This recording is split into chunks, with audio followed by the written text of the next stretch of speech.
Well, there were two buddies, Bob and Earl, who were very big Orioles fans. Bless their hearts, right? And they attended every game that they could, and they spent their entire adult lives discussing baseball history. And so during the winter months, they analyzed every box score made during the season, and they even agreed that whoever died first, they would try to come back and tell the other one if there was baseball in heaven. And so one night, Bob passed away in his sleep, and a few nights later, his buddy Earl awoke to the sound of Bob's voice from the great beyond. "Bob, is that you?" Earl asked. "Of course it's me," Bob replied. "This is unbelievable," Earl exclaimed. "So tell me, is there baseball in heaven?" "Well, I have some good news and bad news for you. Which do you want to hear first?" "Tell me the good news first," said Earl. "Well, the good news is that, yes, there is definitely baseball in heaven, Earl." "Oh, that's wonderful. So what could possibly be the bad news?" "You're pitching tomorrow night."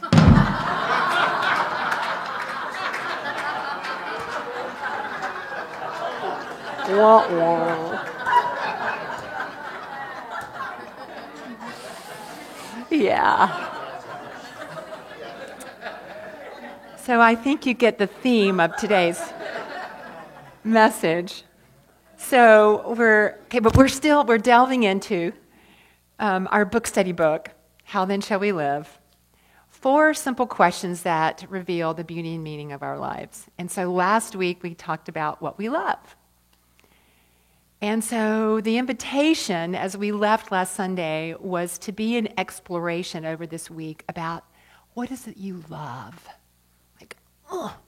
What do you love? And is what you love like the way I feel about my cat that I had for 18 years? Yeah.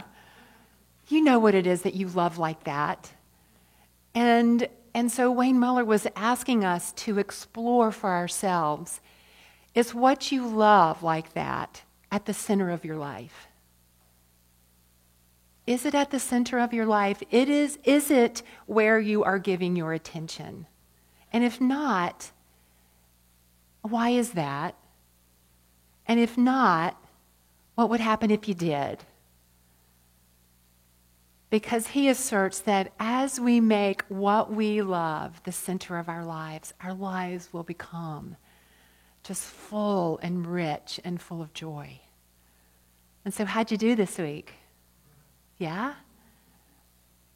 Yeah. So as we move along in the book, we're exploring this question this week. How shall I live knowing I will die? How shall I live knowing I will die? And on Wednesday nights, we're just having these wonderful discussions. And we talked about this because what Wayne Muller wants to bring into our awareness is the power of asking this question. And he also talks about practices that we can use to support us as we're in this awareness more fully. So the conversation wasn't morbid, or it wasn't about, oh gosh, I don't want to talk about that. No, it was about, okay. So folks, the reality is, we're all going to take a last breath. And it's not something that we really walk around talking about a whole lot.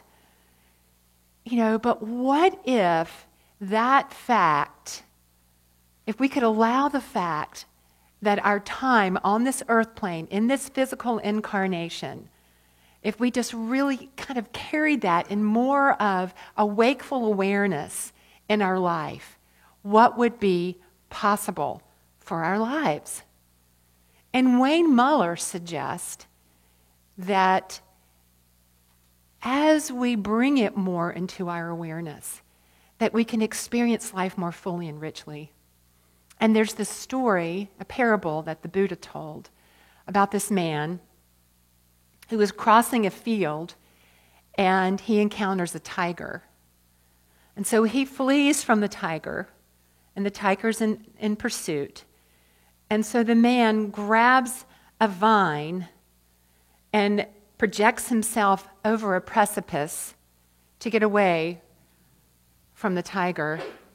And he looks down, and he sees way down at the bottom another tiger licking his chops. And then he looks up at the vine, and there are 2 mice gnawing at it. And so in that moment, he takes one hand as he holds the vine to grab a strawberry that he sees. And he takes the strawberry and he eats it and says, "Ah, how sweet." That in that moment of his imminent death, he became aware of life's sweetness. In Buddhism, there's a practice called Maranasati, called death awareness, that encourages us to use the fact of our death to enrich and illuminate our life.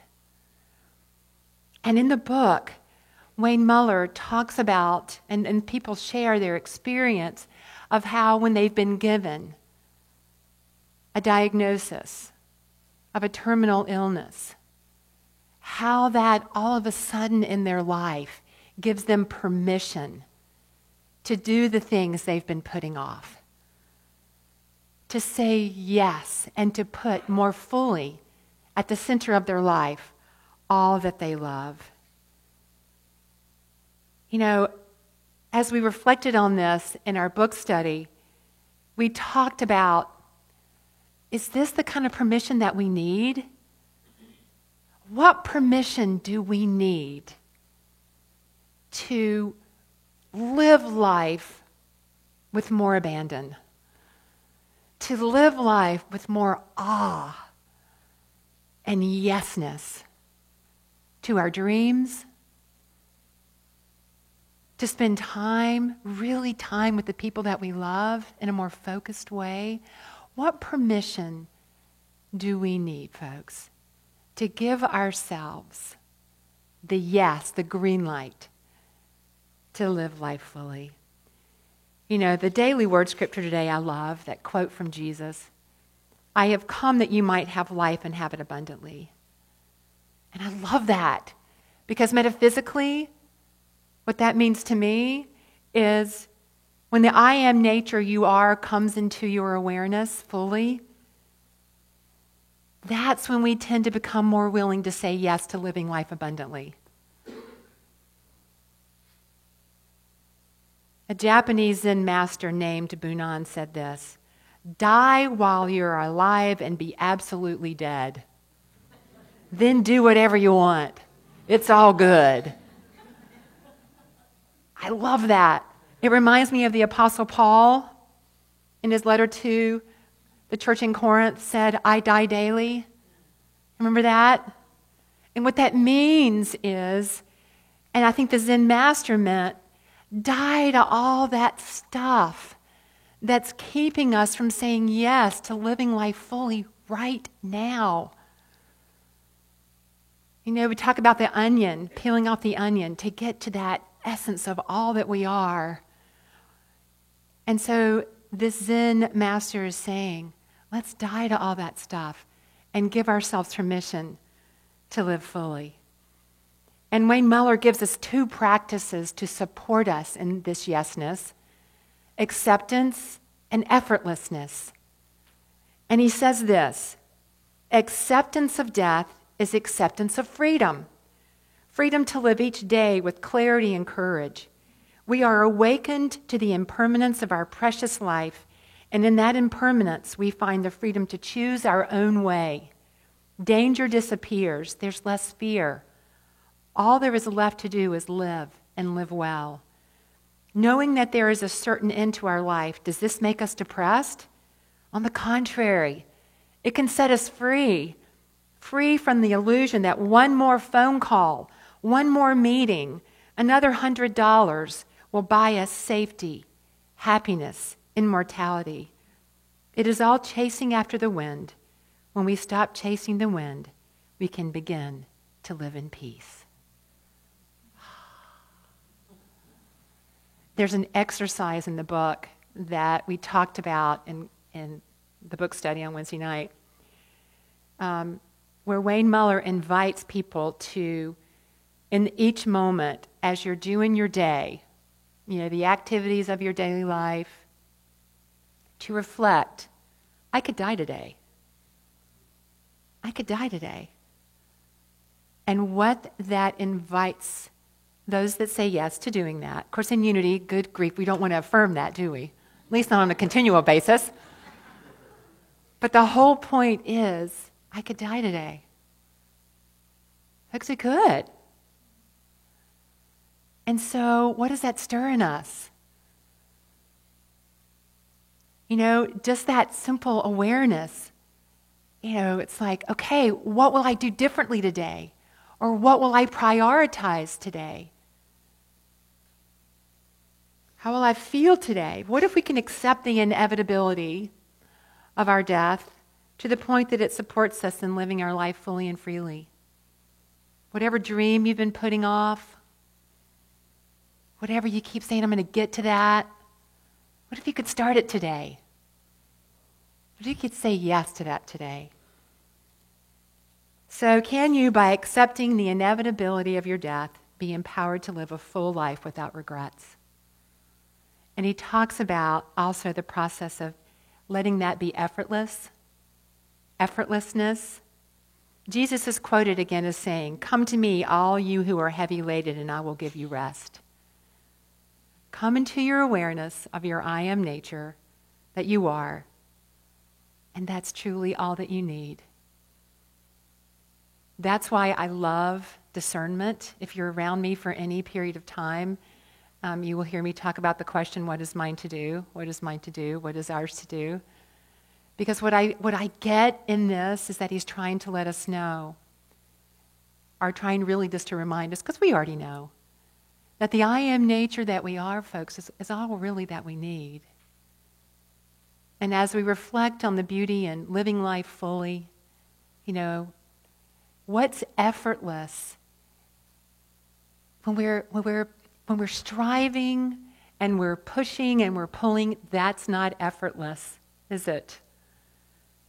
And so what if we could just let it be?